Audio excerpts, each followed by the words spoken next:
서울에서 미계약분이 나왔어요. 이런 상황에서 무슨 서울의 수요가 이렇게 많은데 안 생길 거다라고 얘기했지만 생겼잖아요.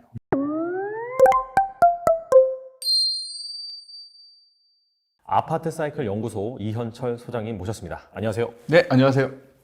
소장님 모시고 네. 또 이 부동산 시장, 네. 특히나 이제 아파트에 대해서 집중적으로 다뤄볼 터인데 사실 저희가 이제 달란트 투자라는 주식 전문 채널이 있어요. 네. 거기에서 또 되게 유명하신 분이 있어요. 약간 하락론자로. 아. 닥터 둠이라고 김영익 교수님이라고 해서 네네네. 그분도 되게 유명하신데 네. 또 부동산 쪽에서는 또 소장님께서 또 대표적인 또 저는 하락론자 아닙니다. 아니십니까? 하락론자가 아니고 네네. 시장이 이제 하락하니까 네네. 사실 어떻게 보면 상승론자, 하락론자는 시장에 상관없이 그렇죠. 그냥 자기가 주장하는 걸 주장하시는 분이고 네. 저는 거의 정확하게 지금 시장을 한참 폭등할 때는 네. 미리 이제 폭등을 미리 말해서 또 욕 얻어먹고 항상 약간 이제 좀 먼저 이제 변화하기 전에 네. 먼저 얘기를 해서 이제 욕을 엄청 얻어먹고 이제 나중에 좀 지나면 네. 좀 맞는가 보네 뭐 이런 이제 반응들이 오는 거죠. 약간 전정하겠습니다. 약간 네. 선구자. 선구자. 부동산 시장의 선구자로 정정을 해서 저희가 진행을 하도록 하겠습니다. 네. 이게 전반적인 이 분위기에서 약간 좀 먼저 한 발 앞서서 나가면은 약간 그런 상황이 발생하는 것 같아요. 그렇죠. 예전에도 한참 그 19년도쯤 이제 침체기였을 때 네. 예, 그때 폭등한다고 얘기했다가 거의 미친놈 취급을 받았죠. 그때는 이제 제가 뭐 완전 무명일 때니까. 네네. 그러니까 뭐 댓글에 듣보잡 뭐 어떤 이상한 놈 개나 소나 다 나오네 뭐 이런 이제 댓글들이 막 쥐였죠. 그래서 이제 그때 찍었던 영상을 2년 전에 이제 2년 후에 다시 돌려보니까 그때 한 말이 진짜 신기하게 저도 신기했던 게 그때 한 말이 다 그러셨겠네요, 예, 진짜. 다 구체적으로 현상을 이제 진단을 했었고 지금도 이제 거의 처음에 이제 얘기했던 게 이제 심사임당님 인터뷰할 때 이제 그때 하락에 관한 진단을 하면서 이제 그때도 많이 반응이 안 좋았었죠. 근데 두 번째 이제 심사임당님이 이제 부를 때는 진짜 말씀하신 대로 돼가고 있다. 이제 이렇게 되고 있었죠. 알겠습니다. 본격적으로 네. 왜 이렇게 지금부터 이제 왜 집값이 폭락을 할 것인지 그 부분에 대해서 여쭤볼게요. 네. 지금 보면 사실 대부분의 전문가들이 공급이 나오기 위해서는 네. 아무리 빨라도 내년, 네. 내후년에도 그 정도가 돼야지 의미 있는 공급이 나올 수가 있다. 그래서 그때까지는 집값이 오를 것이다. 네. 사실 지금 정권이 이제 바뀌잖아요. 그러면서 약간 뭐 재건축, 재개발 규제도 풀고 그러다 보니까 기대감이 더 있는 상황인데 왜 지금 이 상황에서 왜 폭락을 준비를 해야 된다라고 말씀하시는지 궁금합니다. 그러니까 제일 중요한 거는 진짜 수요 공급이거든요. 근데 수요 공급을 너무 어떻게 보면 의심 없이 그냥 옛날에 주장했던 그 수요와 공급 이론을 그냥 그대로 받아들이고 있어요. 그래가지고 저도 옛날에는 처음에는 그랬었죠. 부동산 공부 처음에는 그걸 공부하는데 뭔가 이제 저는 좀 이 상황이 안 맞는 것들도 있는데 해서 검증을 해보니까 전혀 일관성이 없어요. 일관성이 없습니다. 네. 그래서 이게 이제 제 나름대로 계속 연구를 해와서 수요와 공급이 진짜 뭔가 이걸 이제 연구를 했던 거죠. 그래서 지금 뭐 말씀하신 이제 상승을 얘기하시는 분들의 특징은 뭐냐면 수요를 고정시켜놔요. 그냥 수요가 있다라고 전제를 깔아놓는 거죠. 수요가 항상 이만큼 있을 것이다. 그렇죠. 그러니까 수요 얘기는 안 하거든요. 수요 맞아요. 얘기 안 하고 공급 부족만 얘기하는 거잖아요. 그러면은 그건 뭐냐면 수요는 이만큼은 고정으로 있다 이 얘기예요. 이게 이제 첫 번째 문제는 이거거든요. 네. 그러니까 수요를 고정으로 두고 있다라는 거는 일종의 이제 거주 수요로 보는 거거든요. 거주 수요. 그러니까 필수품이니까 무조건 사야 된다. 이런 거죠. 근데 이제 수요라는 거는 이제 거주 개념은 꼭 매매로 할 필요는 없잖아요. 그렇죠. 대체 상품이 있잖아요. 임대라는. 네, 뭐 전세나 월세. 예, 그래서 이거를 항상 시장 상황별로 유기적으로 사람들이 선택을 할 때 왔다 갔다 한단 말이죠. 왔다 갔다 해요. 그래가지고 지금은 이제 무주택자들이 집 상승할 때는 적극적으로 집을 매수하는 쪽으로 이제 가다가 어느 정도 이제 부담되는 시기가 오면은 이제 이걸 멈추죠. 아니면 이제 상승할 것이 거의 의문시 된다. 아니면 하락할 게 확실하다. 이럴 때는 아예 이제 매수를 멈춰버리고 그냥 거주를 임대로 해결해버려요. 그럼 수요가 유동적이거든요. 수요가. 예, 대체로 가면은 매수와 임대가 있잖아요. 예, 매매와 임대 시장이 있기 때문에 수요가 여기를 택하느냐, 여기를 택하느냐에 따라서 수요가 달라진다는 얘기예요. 이제 이 부분을 좀 정확히 진단을 하고 있어야 돼요. 그래서 여기서 이제 전제가 중요한 게 뭐냐면 수요가 리브 개념이냐, 바이 개념이냐. 이게 이제 정말 중요한 개념이에요. 그러니까 주식 같은 경우는 다 그냥 바이잖아요, 바이. 그렇죠. 시세 차익을 네네. 노리는 투자. 네. 그러니까 주식 같은 경우도 좀 화랑이면 매수가 막 붙죠. 그렇죠. 근데 침체로 가면 매수가 확 줄어버린단 말이에요. 거래량이 확 줄죠. 예. 사실 주택도 거의 똑같아요. 화랑일 때는 매수가 확 붙어요. 그러니까 뭐냐면 매수가 확 붙는 게 집도 한 사람이 두 채 살 수 있잖아요. 그렇죠. 세 채 살 수 있잖아요. 그러니까 사람은 한 사람인데 수요는 3개, 4개 생길 수도 있는 거예요. 근데 안 살 수도 있는 거예요. 0이 될 수도 있는 거예요. 그러니까 이걸 고정 수요로 놓으면 절대 안 되는 거를 고정 수요로 놓는단 말이죠. 굉장히 많이 부풀었다가 쪼그라들 수도 있는 상황이라는 거죠. 그래서 바이 개념이라는 게 우리나라 사람들은 거주는 임대든 자가든 해결할 수 있는 거잖아요.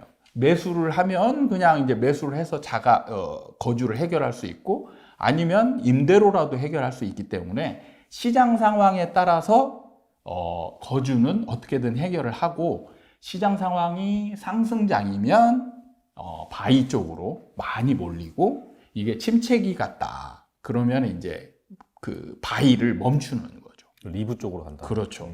그런 개념을 좀 명확히 알고 있어야 될 게 그래서 제가 첫 번째 이제 그 시장이 변곡점에 이르를 때 이제 매수자들이 집을 안 사는 타이밍이 옵니다라고 얘기를 했어요. 그러니까 첫 번째 하락으로 전환하려면 뭐냐면 첫 번째는 매수자들이 일단 안 사야 돼. 그러면 거래량이 감소하는 시그널로 나타나는 거죠. 그렇죠. 거래량이 이제 점점 줄어드는 거죠.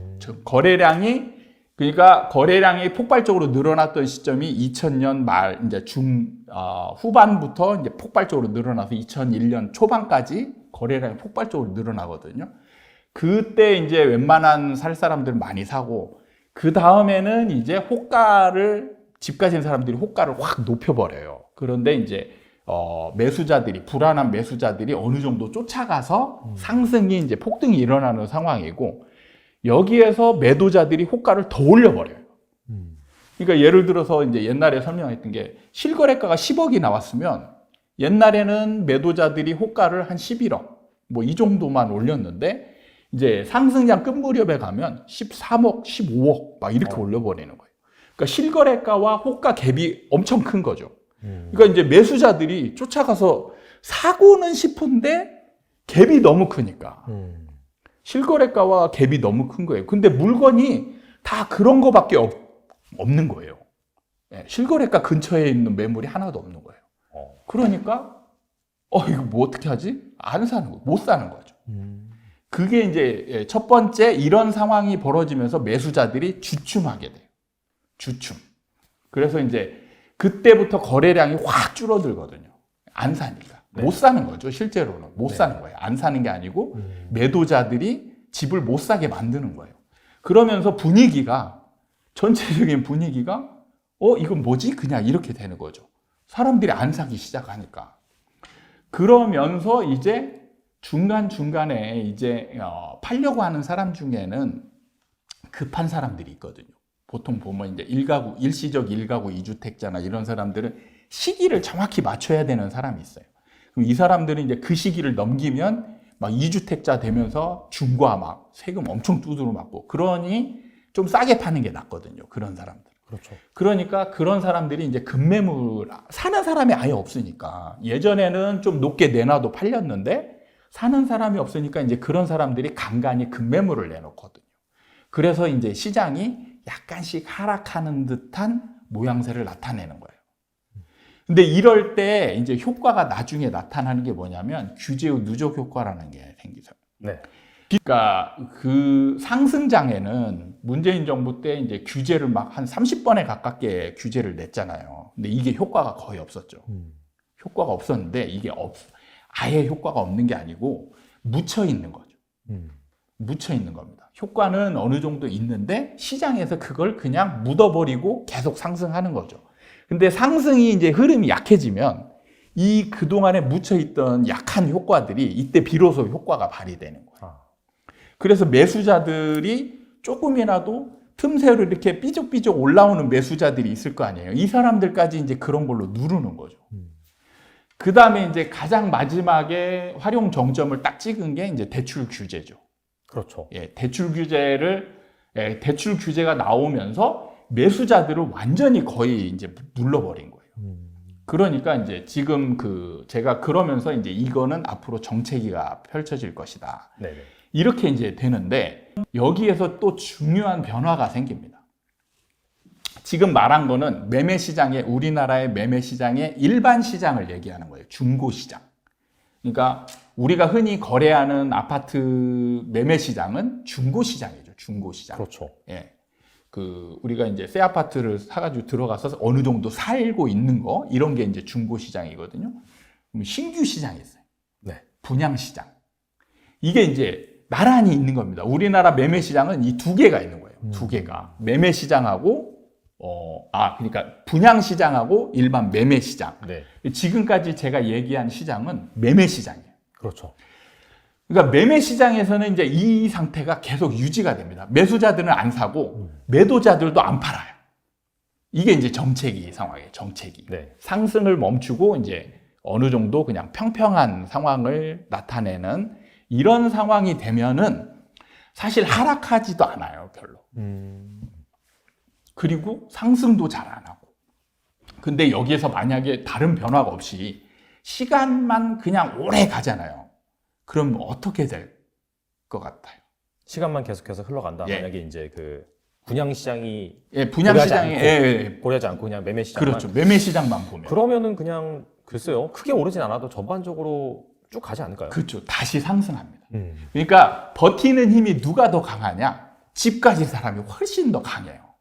그래서 서로 버티는 거죠. 힘싸움을 하다가 결국에는 누군가 매수자가 져서 하나를 탁 사버리고 신고가 터지고 하면은 나머지 대기하고 있던 사람들이 또 불안해지는 거예요. 그렇죠. 옛날에도 그런 상황들이 많이 벌어졌단 말이죠. 이제는 떨어질 거야 했는데 또 신고가 찍으면서 올라가고 이러니까 그런 거를 경험했던 매수자들이 이제는 떨어질 거야 하고 지금 버티고 있는데 또 신고가가 빵빵 터져요. 한두 개씩. 그러면은 다 같이 가서 그냥 빨리 사야 되는 거죠. 또 올라가면 안 되니까. 네. 근데 그래서 매매 시장에서 시간이 그냥 이 상태로 오래 가면 매도자가 이기거든요. 그래서 다시 상승하는데 분양 시장에서 변화가 와요. 정체기가 오면. 뭐냐면 분양 시장에서 이제 안 팔리는 물건이 생기기 시작해요. 신기한 게 제가 이 얘기를 아마 작년 이제 한 9월, 10월부터 이제 이런 얘기를 했거든요. 네. 그때는 서울 수도권에 안 팔리는 물건이 아예 없을 때입니다. 분양 시장에서. 근데 제가 이제 예언처럼 얘기를 했죠.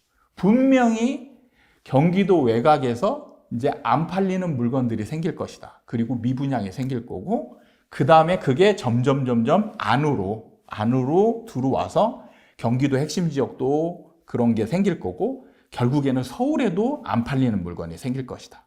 라고 이제 작년에 얘기를 했단 말이에요. 네. 그게 이제, 올해 초 되면서 이제 경기도 외곽 쪽에서 그런 물건들이 생기기 시작했어요. 안 팔리는 물건.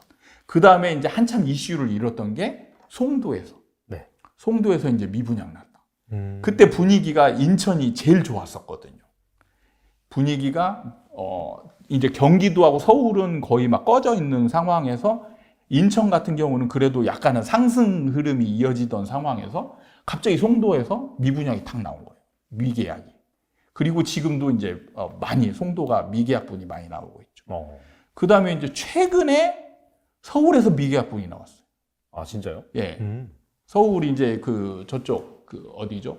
그 자이 이 아파트인데 강북 쪽. 예, 강북 쪽에서. 그러니까 뭐 거기는 또 비싸서 그렇다 얘기하는데 네. 그러니까 그 전에는 안 비싼 게 아니었거든요. 항상. 네. 그러니까 이제 이게 안 팔리는 물건이 생기는 거는 뭐냐면 가장 사람들이 비싸다라고 느끼니까 안 사는 거예요.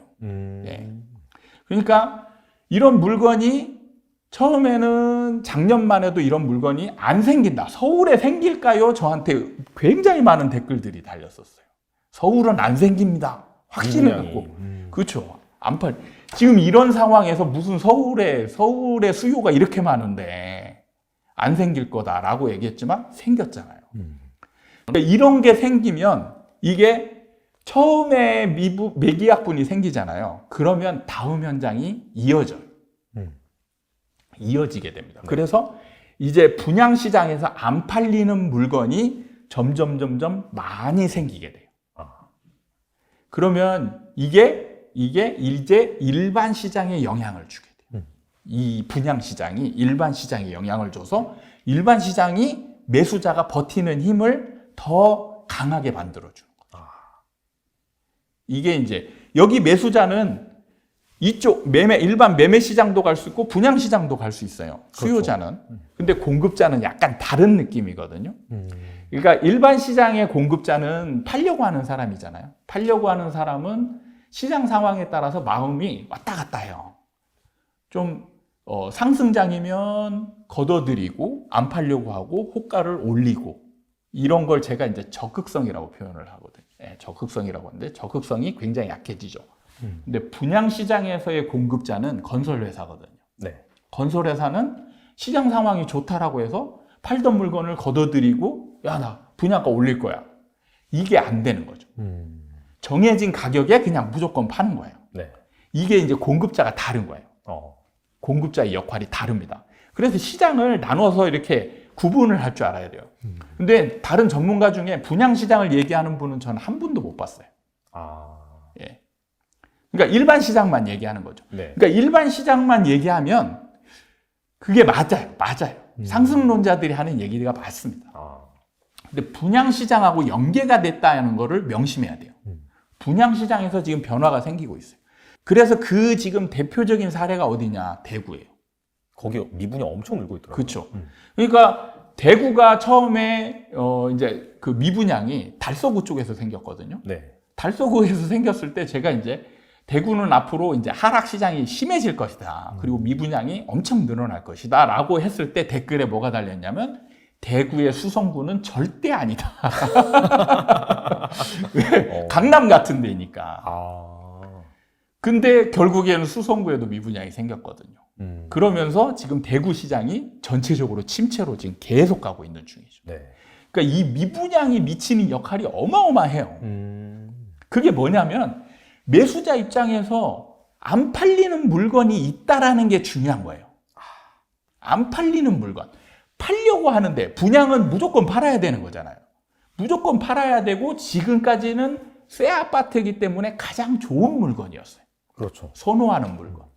근데 아니 이렇게 선호하는 물건이 안 팔리고 있어? 뭐지? 이렇게 되는 거예요. 뭐지? 본인은 잘 모르죠. 모르는 거예요. 근데 시장 변화의 분위기가 감지가 되는 거죠. 안 팔리는 게 있어요. 네. 그런데 일반 시장도 보니까 약간 침체되어 있어요. 그러면 매수자 입장에서 급할 게 이제 하나도 없어요. 급할 게 없습니다. 기다려볼까? 막 그렇게 되는 거죠. 그렇죠. 그러니까 매수세가 없어지는 거예요. 그러니까 매수자가 아예 안 사는 게 아니에요. 아예 안 사는 게 아니고 관망으로 변하는 겁니다. 그러면은 시간만 가는 거죠. 시간 가는 동안에 팔고자 하는 사람들은 급해지는 거.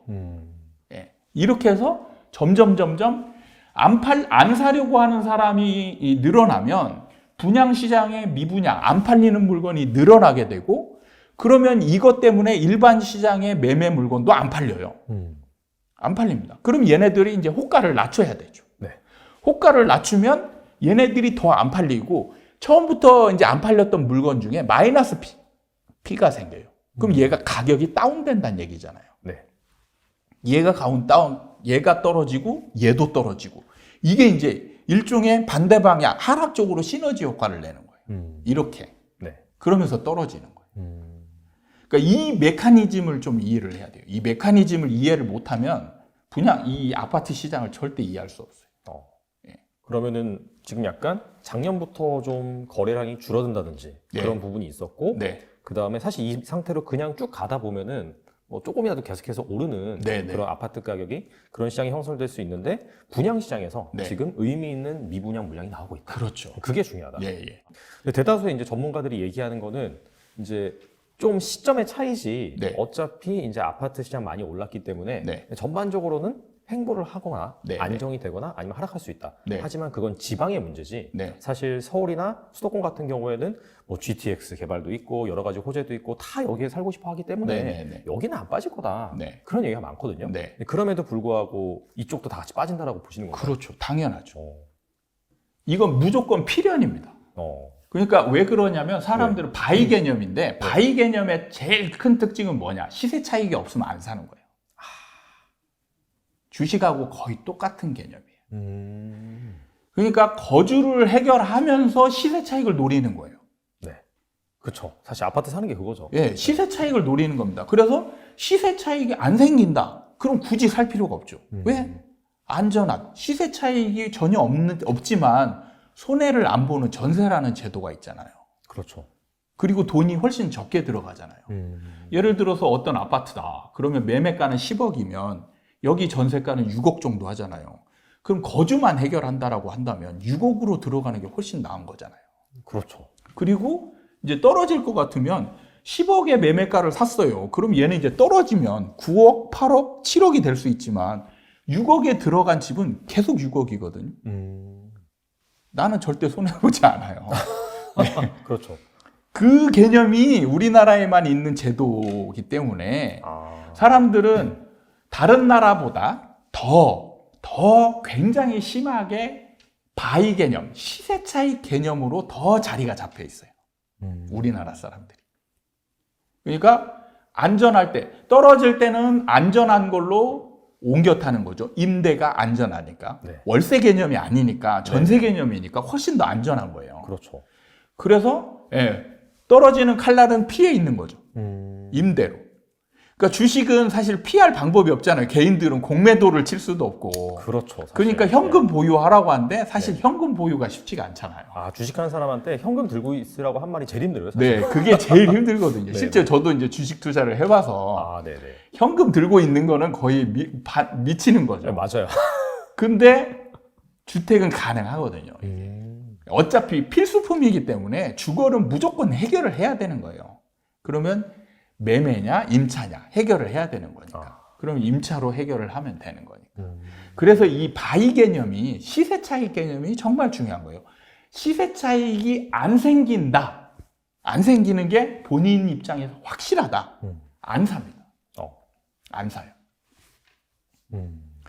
그래서 이게 어느 정도 상승을 해서 이제 끝물이 되고 하락하게 되잖아요. 그래서 미분양이 중요하다는 게 뭐냐면 미분양이 생기면 시세 차익이 이제 끝났다는 걸 의미하는 거.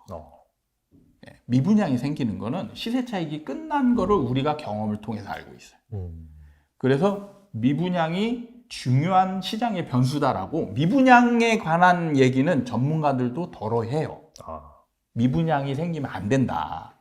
미분양이 있는 지역은 조심해라. 근데 이분들이 미분양이 생기는 과정과 미분양이 왜 시장에 이런 위험한 역할을 하는지 이런 거에 대해서는 별로 언급이 없죠. 왜냐하면 분양시장을 잘 이해를 못하기 때문에. 그러니까 저는 이제 분양 현장에만 제가 10년 넘게 있었기 때문에 이제 시장에 미치는 영향을 제가 그걸 현장에 있으면서 정말 연구를 많이 했거든요. 그렇기 때문에 정확히 아는 거고. 그래서 이 미분양이 중요하다라고 하는 게 이제 미분양이 점점 생기고 그렇게 되면 일반 시장에 영향을 줘서 더 이상 상승할 수 없게 만들어준다는 거죠. 이게 매수자와 매도자의 팽팽한 줄다리기 그런 상황에서 미분양이 확 나와버리면 심리적으로 확실히 이 매수자 우위 쪽으로 확 쏠린다. 그렇죠. 완전히 꺾이는 거예요. 네. 완전 카운터 펀치를 날렸다. 네. 그렇게 볼 수도 있겠네요. 그렇죠. 그걸 그래서 이제 트리거라고 표현하죠. 트리거. 네. 그러니까 이제 시장에서 하락할 수 있는 조건들이 어느 정도 사실은 상승하면서 갖춰지거든요. 네. 네. 저절로 갖춰집니다. 네. 그리고 이제 이게 트리거가 없으면 방향 전환을 하지 않아요. 그렇죠. 네. 트리거가 생겨야 돼요. 그 트리거가 사실은 우리가 주식시장에서 뭔지 모르고 뭐 비트코인이나 이런 거에서 그래서 뭐 강한 제재가 나오거나 이럴 때 이제 이런 게 역할을 하기도 하고 네. 그러잖아요. 근데 일관성이 별로 없잖아요. 맞아요. 근데 우리나라 그 부동산 시장은 정확해요. 네. 그게 미분양으로 나타납니다. 트리거 역할을 딱. 그래서 사실은 조금만 공부하면 우리나라 부동산 시장은 파악하기가 굉장히 쉬워요. 네. 트리거 역할들이 반드시 있어요. 네. 정확하게 우리가 알 수 있는 게. 알겠습니다. 네. 우리 소장님께서 네. 타 방송에서 네. 상당히 이거는 좀 일반적인 사람들이 보기에는 좀 자극적인 네. 말씀을 하셨는데 실주거자, 네. 무주택자들도 네. 집을 지금 사면 안 된다. 대부분 다 모든 전문가들이 네. 약간 좀 강도의 차이는 있을지언정 그래도 야 무주택자면은 실구조자면은 실거주자면은 일단 사고 네. 가격이 어떻게 됐던지 간에 그냥 눌러 앉아서 살면 되지 않느냐 그렇게 말을 하고 이거는 마치 정답인 듯한 네. 그런 컨센서스가 형성이 되어 있거든요. 그럼에도 불구하고 반대하신 이유가 뭘까요? 저는 사실은 이게 여러 가지 이유가 있습니다. 여러 가지 이유가 있는 게 첫 번째는 이제 하락 기간의 차이예요.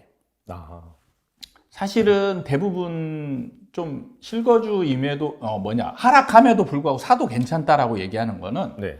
그분들이 어떤 전제를 깔고 있냐면 하락 기간은 그렇게 길지 않다.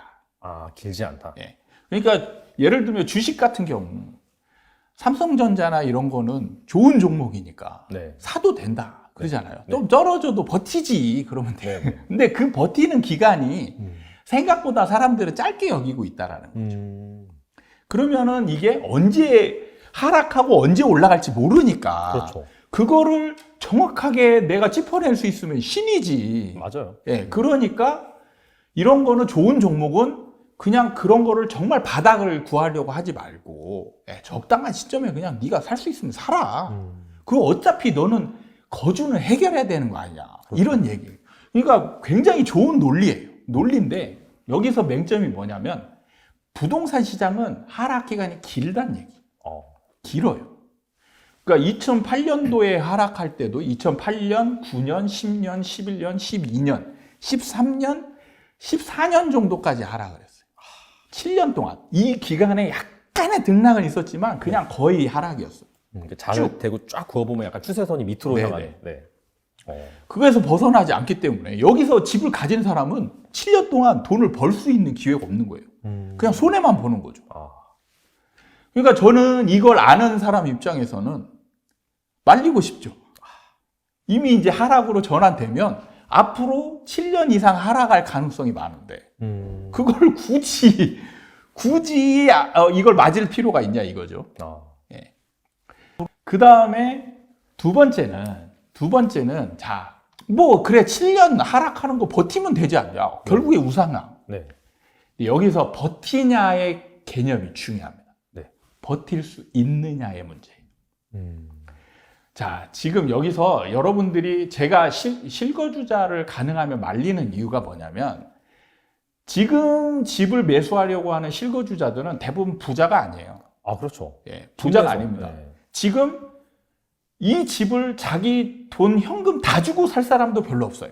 거의 없을걸요. 예. 네. 대부분 다 대출을 끼고 연끌을 해야 되는 거죠. 이 사람들은요, 이 하락 기간을 못 버텨요. 못 버팁니다. 부자는 버텨요. 부자는 예를 들어서 10억짜리 집이 한 뭐 3억, 4억 정도 하락을 해서 한 6억 정도 간다. 그럼 40% 정도 하락하는 거잖아요. 네. 이 40% 하락하는 걸 숫자로만 보면 정말 쉽게 얘기할 수 있어요.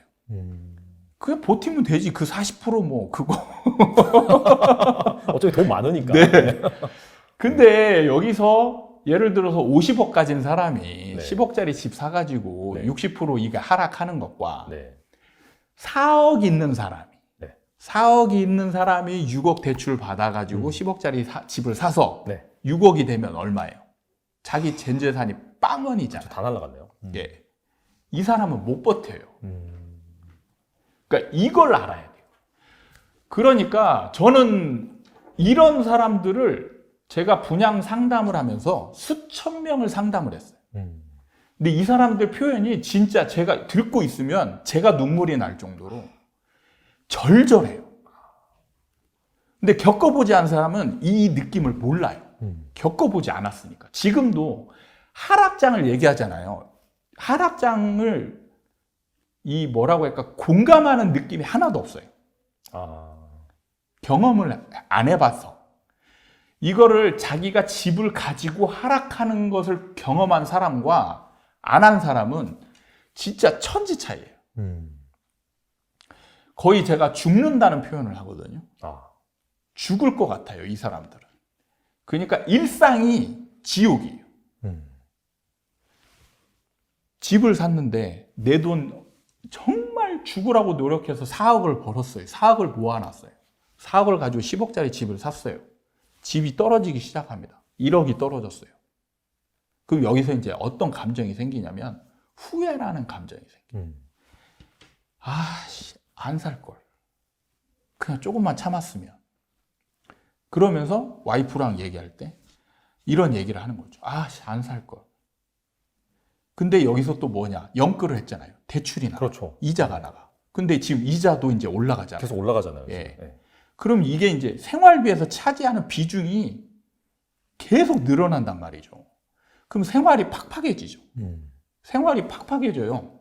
진짜로. 그렇죠. 500만 원 벌던 사람이 옛날에는 이자로 100만 원을 냈던 게 지금은 이제 200만 원, 300만 원을 내야 돼요. 네. 그럼 쓸 돈이 없어져. 그럼 항상 하소연할 거 아니에요. 우리 쓸 돈도 없어. 우리 외식도 못 해. 그러면 이 집을 사가지고 지금 이런 꼴이 됐다라는 게 자연스럽게 연결이 되잖아요. 그러면서 이제 서로 탓을 하기 시작하는 거죠. 야, 그때 너가 그렇게 사자고만 안 했으면. 그러면 여기서 바로 반응이 어떻게 나오겠어요? 내가 사자고 했냐? 이게 잘못하면 이혼까지 가겠네요, 진짜. 진짜 이런 사람을 저는 수없이 많이 봤습니다. 자살하는 사람도 봤어요. 그러니까 이게 돈을 가진 사람과 안 가진 사람은 이 하락 기간을 버티는 게 달라요. 완전히 다릅니다. 그러니까 여러분은 지금 이거를 경험하지 못했기 때문에 근데 제 영상이나 이런 거에서 한번 자세히 댓글을 한번 찾아보세요. 그러면 정말 폭풍 공감한다는 댓글이 있어요. 그게 뭐냐면 옛날에 이런 상황을 겪었던 분들. 내가 이런 거를 내가 그때 이런 거 겪어봤는데 정말 진짜 똑같다. 이런 얘기를 하시는 거예요. 그러니까 겪어본 분들은 제가 무슨 얘기하는지 알아요. 그러니까 지금 전문가들은 대부분 부자예요. 부자입니다. 그래서 그렇죠. 돈 없는 사람의 이런 절박한 심정을 잘 몰라요. 버티면 되지. 당연히 버티면 돼요. 버티면 됩니다. 근데 버틸 수가 없어요. 그래서 제가 분양하면서 정말 신기했던 게 뭐냐면 왜 사람들이 다 꼭대기에 사가지고 왜 다 바닥에서 팔아요? 이걸 정말 이해할 수가 없었어요. 초창기에는 야, 저 바보 아니야? 왜 반대로 해? 아니 꼭대기란 거 보면 뻔히 아는 거를 왜 그때 사가지고 그 다음에 지금 보면은 바닥인데 왜 이렇게 못 팔아갖고 난리야. 이걸 이해할 수가 없었어요. 근데 이거를 하나하나 그 사람 심정으로 들어가서 보면 이 사람은 그 시기에 가장 최선의 합리적인 행동을 하고 있는 거예요. 그렇죠. 예. 그게 이제 문제죠. 근데 이 사람의 문제는 뭐냐면 시장을 모르고 있다라는 시장을 모르고 있으니까 그때 그 분위기에 가장 절절하게 휩쓸려 있는 거예요. 그러니까 지금 상승장 꼭대기잖아요. 네. 그냥 객관적으로 보면 누가 봐도 위험하다라는 거 알아요. 고점이잖아요. 그럼 이때 들어가서 먹으려고 해도 만약에 올라간다고 하더라도 그 수익률 따져보면 진짜 아무것도 아니거든요. 그러면 제대로 된 투자자들은 이럴 때는 안 들어가는 게 맞다. 올라가도 안 들어가는 게 맞다. 근데 네. 심지어 하락하고 있는데 왜 들어가? 이거예요. 그러니까 버틸 수가 없다라는 걸 저는 알고 있기 때문에 말리는 거죠. 그러니까 버틸 수 있는 사람은 사실 들어가도 상관없어요. 제가 그런 사람을 뭐 그런 사람까지 제가 걱정을 해야 됩니까? 그렇죠. 걱정할 필요가 없어요. 부자들은 사실 뭐 100억, 200억 있는 사람들은 이걸 시기 때마다 사고 파는 거 할 수가 없어요. 그냥 어쩔 수 없이 가져가야 됩니다. 그냥 하락을 맞아야 어쩔 수 없이 맞는 경우도 있어요. 이런 사람들은. 알아도. 알면서 맞는다. 그렇죠. 알아도 맞을 수밖에 없는 네네. 경우도 있어요. 네. 다 정리할 수가 없잖아요. 주식은 팔기가 쉽잖아요. 그렇죠. 부동산은 파는 게 진짜 어렵거든요. 그래서 어쩔 수 없이 맞는 경우도 있어요. 그러니까 부자들한테는 제가 그런 얘기 안 해요. 근데 지금 이제 사회 초년생이나 정말 내 집 마련을 위해서 정말 영끌해가지고 집 하나 마련하고 하고 싶어 하는 사람들은 이 시기에 집을 사면 안 돼요. 안 됩니다. 차라리 전세로 들어가서 그 네. 하락기를 뭐 담담히 바라본 다음에 그 다음에 오히려 이제 좋은 시기가 왔을 때 그때 그렇죠. 사는 게 훨씬 합리적인 결정이다. 그렇게 볼 수가 있겠네요. 그러니까 시장을 모르니까 이제 어쩔 수 없는 선택을 하는 건데, 그래도 시장을 좀 아는 사람이 조언을 줄 때 그게 이제 받아 안는 게 좋은 거죠. 사실은 이걸 지나고 보면, 그러니까 어떻게 보면 내가 시장을 정확히 모르더라도 그냥 일반적인 시장 이론 있잖아요. 사이클이라든지 이런 거. 그냥 많이 올랐으면 위험한 거예요. 많이 올랐으면 위험한 거고, 그 다음에 우리나라의 이 사이클 법칙으로 보면 한 저점에서 한 3배 정도, 2~3배 올라가면 반드시 꺾였거든요. 그럼 지금 거의 딱 그 시점인 거예요. 네. 알겠습니다. 아까 은연중에 약간 예를 드실 때 네. 4억 있는 사람이 뭐 네. 6억 대출을 받아서 10억짜리 샀는데 그게 이제 6억이 되면 다 날아가는 거다. 네. 이렇게 말씀하셨잖아요. 네네. 그러면 한 고점 뒤 40% 정도 빠진 가격이거든요. 그럼 정말 그 시점까지도 빠질 수 있을까요? 네. 아, 진짜요? 네. 실제로 강남 같은 경우도 거의 40% 이상 빠졌어요. 강남은 안 빠진다. 네. 그랬잖아요. 강남 불패시나 뭐 이런 게 있죠. 강남이 다 대부분이 40% 가까이 빠졌습니다. 와. 물론 이제 소형 평형과 대형 평형이 빠지는 정도가 달라요. 다릅니다. 이제 그때 시기에 따라서 네네. 이제 그게 이제 뭐 나중에 질문에 있는 거니까 네네. 그때 이제 네네. 구체적으로 말씀드리는 걸로 하고 네. 이제 그때 당시에 인기 있었던 거는 하락할 때 거의 한 40% 정도 빠져요. 그러면은 그때라고 하신 거는 앞서서 말씀하셨던 2008년도부터 한 2013년, 14년 네. 그 사이클을 말씀하신 그렇죠. 거예요. 그때 이제 정말 많이 오른 거는 많이 빠진 거는 한 40% 정도 빠졌다. 네, 맞습니다. 그렇게 볼 수 있는 네, 거예요. 네. 사실 진짜 한 요번 새 정부 들어와서 네. 뭐 250만 원 공급한다라고 네. 얘기하는 부분이 실제로 한 내년이나 내후년부터 본격적으로 들어오면은 그게 이제 하락을 더 가속시킬 수 있겠네요. 그렇죠. 어. 그러니까 이게 시장이 한번 추세가 변하잖아요. 네. 그럼 여기에 이제 하락 요인들이 하락을 더 가속화시킬 수 있는 요인들이 이때 다 몰려 있어요. 그러니까 상승을 계속 하니까 공급 부족이라는 이슈가 굉장히 강하잖아요. 그럼 정부는 뭐예요? 공급을 많이 할 수밖에 없어요. 그렇죠. 그래서 공급 준비를 다 해놔요. 그러면 이제 본격적으로 공급되는 시기는 언제냐? 하락하고 있을 때 공급이 되는 거예요. 그러니까 우리는 그 전환할 때 당시에는 그걸 피부로 못 느끼는 거죠. 그 다음에 이제 금리도 지금 왜 하필이면 지금 올라가? 이게 뭐냐면 상승장의 유동성이라든지 이런 게 돈이 막 풀렸잖아요. 그걸로 이제 더 많이 올라갔잖아요. 그럼 이제 걷어들여야지. 그렇죠. 그럼 당연히 금리가 올라가는 거예요. 그러니까 이게 맞물릴 수밖에 없는 거죠. 그러니까 금리도 올라가 있지. 그 다음에 지금 우리나라는 또 마침 인구도 이제 줄기 시작하죠. 그렇죠. 예, 전체 인구가 지금까지는 전체 인구는 늘고 있었거든요. 예, 작년까지. 올해부터는 지금 이제 본격적으로 우리나라 전체 인구도 줄기 시작하고 있는 거예요. 그럼 이런 것들이 다 하락 요인을 가속화시키는, 플러스 시키는 요인이라는 거죠. 그 다음에 정책들은 지금 강화되어 있는 걸로 그대로 지금 남아 있잖아요. 네. 그러니까 지금 하락 요인이 이게 이게 사실은 전체가 다 바뀌어야 상승을 하는 거예요. 상승장 때는 이게 거의 다 반대로 있었잖아요. 맞아요. 네. 예, 반대로 있었단 말이에요. 근데 지금은 이제 보면은 다 하락 요인이에요, 이제는. 그러면 이제 하락을 가속화시키는 요인으로 작용을 하게 돼 있는 거예요. 알겠습니다. 자, 그럼에도 네. 그 이런 하락장에도 불구하고 네. 혹시라도 좀 찾아본다라고 한다면 네. 좀 괜찮은 지역? 네. 그나마 좀 가격이 오를 만한 네. 그런 것도 있을 수 있을까요? 또 그거는 이제 시장을 어떻게 구분하느냐에 따라 다르거든요. 네. 그래가지고 한 시장 안에 있다라면 이 한 시장이 하락 추세다. 그럼 이 안에서는 예외가 없어요. 그러니까 예를 들어서 서울 수도권 시장이 하락한다. 그럼 여기서 강남이 불패냐? 절대 아니라는 거예요. 같이 하락하게 돼 있습니다. 그러니까 서울 수도권은 이제 여러분들은 웬만하면 쳐다보시면 안 돼요. 쳐다보시면 안 되고, 지방으로 가면 서울 수도권과 별개의 사이클을 가지는 도시들이 있어요. 그럼 이런 도시들은 이제 사도 돼요. 사도 됩니다. 여기서 이제 반대 논리 같은 거 되죠. 그러네요. 다른 분들이 말씀하신 거 좀 봤는데. 네, 항상 그래서 저는 항상 욕을 얻어먹는 거예요. 저도 이제 방송을 좀 여러 개 찾아봤는데 네. 소장님이 나오신 그래서 지방 쪽에서 뭐 약간 좀 뭐 충청이라든지 네. 뭐 경북 네, 예. 그런 쪽에 뭐 인구가 많은 소도시는 괜찮다 네, 네. 이렇게 말씀하셨잖아요. 네. 근데 그 구체적인 좀 이유가 궁금하긴 하거든요. 왜 괜찮나요? 제일 중요한 요인은 네. 바로 전세입니다. 전세. 예.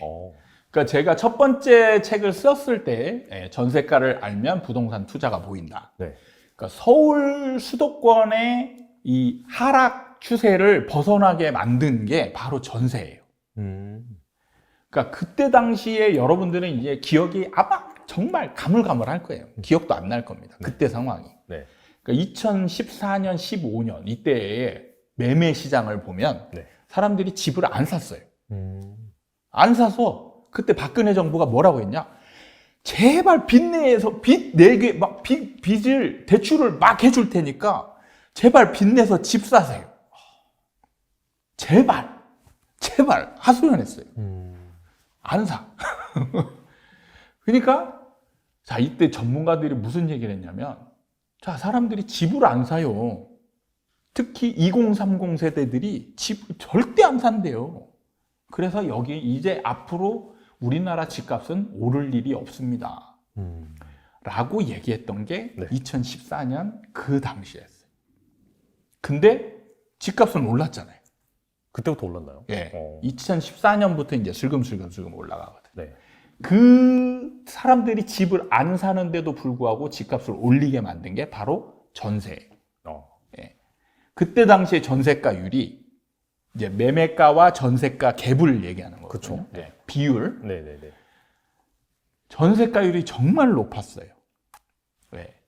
뭐 서울의 웬만한 유명한 아파트들도 70%가 다 넘었고, 그 다음에 좀 중위권에 있는 것들은 80%가 다 넘었고, 우리가 조금 이런 거는 사도 될까라고 하는 것들이 90%를 넘었어요. 그래서 진짜 지금은 이런 얘기하면 그런 진짜 거짓말 하지 마 이런 얘기를 할 수 있는 상황이 수도권에 가면 갭 전세를 끼고 아파트를 사자면 500만 원, 1000만 원만 주면 살 수 있는 아파트가 수두룩했어요. 믿기지가 않아요. 그러니까 2억대, 3억대 아파트를 네. 500만 원, 1000만 원만 주면 살 수 있는 거예요. 와. 이때. 그래도 안 샀어요. 그래도 안 샀어. 지금 같으면 눈 감고 막 수십 채 사겠죠. 그렇죠. 네. 근데 그때 안 샀단 말이에요. 그러면서 이제 이때 전세가가 올라가면서 매매가를 밀어 올린 거예요. 이게 핵심이거든요. 지방에 이제 이런 지역들이 있습니다. 이제 이런 지역을 제가 구체적으로 말씀드리지 않습니다. 왜냐하면 이제 시장을 제가 왜곡시킬 수 있기 때문에 그래요. 예, 제가 이제 어디가 괜찮다. 그러면 여기서 이제 보고 막 득달같이 달려가서 사는 분들이 있을 거 아니에요. 그러면 또 그 시장을 왜곡시킬 수 있으니까. 네네. 예, 그런 거는 좀 자제하고 싶습니다. 제가 하는 얘기로 시장을 변화시키는 얘기는 아직은 제가 영향력이 많지 않지만 네네. 많으세요? 이런 거는 네. 제가 별로 좋아하지 않기 때문에 네. 그런 지역이 있으니까 여러분이 알아서 찾아서 이제 하시면 됩니다. 기준은 제가 말씀드려놨어요. 그렇죠. 약간 지방 소도시 중에서 인구가 많은 네. 그리고 전세가율이 높은 그쪽 네. 지역을 네. 주목을 해라. 근데 결과적으로 전세가율이 높다라고 하는 것 자체가 그쪽으로 이제 사람이 주거용으로 네. 이부용으로 몰린다 그런 의미겠네요. 그렇죠. 결과적으로는. 네. 몰리는 것보다 네. 이게 전세의 또 그 우리나라 전세 시장의 좀 특성을 이해를 하면 편해요. 예를 들면 전세가 공급이 1이고 네. 수요가 1이다. 네. 그냥 극단적으로. 네. 그러면은 가격이 어떻게 될까요? 전세가 1이고 수요가 1이다. 예. 그러면은 그냥 똔똔 아닐까요? 그렇죠. 그렇게 생각하는데 아니에요. 절대 아니고. 아 그래요? 네. 절대 아니고 올라가요. 어... 올라가게 됩니다. 그게 왜 그러냐면 이게 협상력이라는 게 있어요. 협상력. 그러니까 우리가 수요 공급을 얘기할 때 숫자 개념을 중요하게 여기는 건 뭐냐면 이것도 전제라는 게 있어요.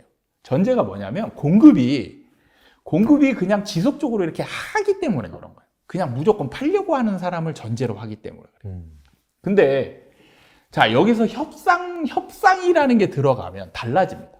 협상력의 차이가 우위에 있는 사람 쪽으로 기울게 돼 있는 거예요.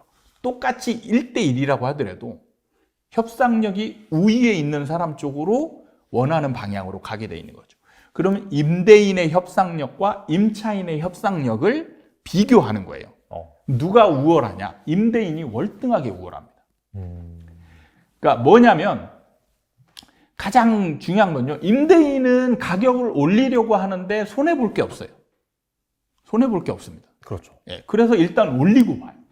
올리고 봅니다. 그러면 임차인은 가격을 낮추기 위해서는 어떤 행동을 해야 돼요?